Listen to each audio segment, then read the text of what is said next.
여러분, 2016년 한국 주식시장에서 엄청난 인기 종목이 하나 있었습니다. 바로 SPC 삼립입니다. 당시 주가가 얼마였냐? 무려 26만원. 그런데 지금 주가는 5만원에서 6만원대입니다. 대략 80% 하락. 10년 동안 거의 무너진 주식입니다.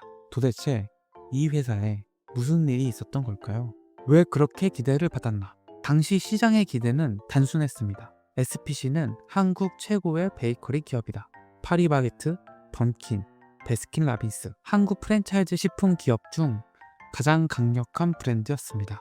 여기에 또 하나가 붙습니다. HMR 성장 기대. 2015년 이후 편의점, 간편식, 베이커리 시장이 폭발적으로 커질 것이라는 전망이 많았습니다. 그래서 투자자들은 SPC 삼립이 한국 식품 플랫폼이 된다 이렇게 생각했습니다. 그 결과 주가 폭등. 이 기대가 반영되면서 SPC 삼립 주가는 2014년 약 5만원에서 2016년 26만원 5배 상승합니다. 당시 PER은 40배 이상까지 올라갑니다. 식품 회사인데 IT 성장주처럼 거래됐습니다.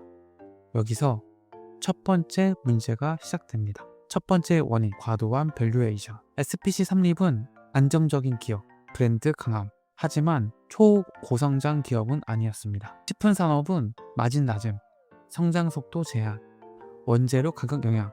이 특징이 있습니다. 그런데 시장은 식품 플랫폼 기업이라는 기대를 주가에 과하게 반영했습니다. 즉, 성장이 아니라 기대가 올린 주가였습니다. 두 번째 원인, 성장 정체. 실제 성적을 보면 매출은 증가했지만 폭발적 성장은 아니었습니다. 영업이익도 꾸준히 늘긴 했지만 주가를 정당화할 만큼 성장 속도가 빠르지 않았습니다. 식품기업의 현실은 이것입니다. 성장은 느리고 경쟁은 많습니다. 베이커리 시장도 편의점 빵, 프랜차이즈, PB 상품, 경쟁이 점점 심해졌습니다. 세 번째 원인, ESG 리스크. SPC 그룹은 여러 노동 관련 사건으로 사회적 논란이 커졌습니다.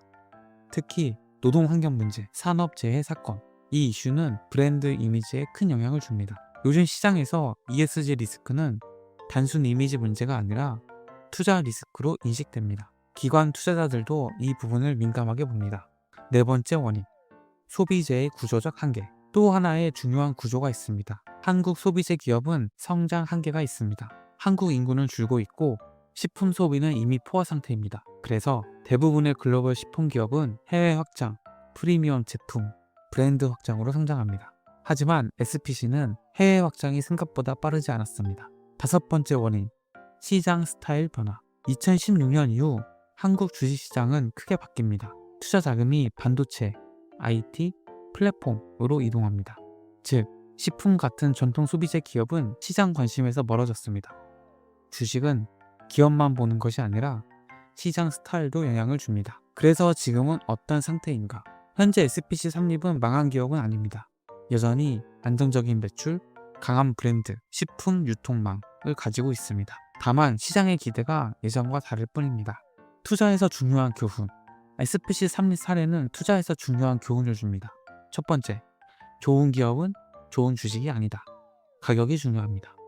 두 번째, 기대가 과하면 주가는 오래 하락한다. 세 번째, 산업의 성장 속도를 봐야 한다.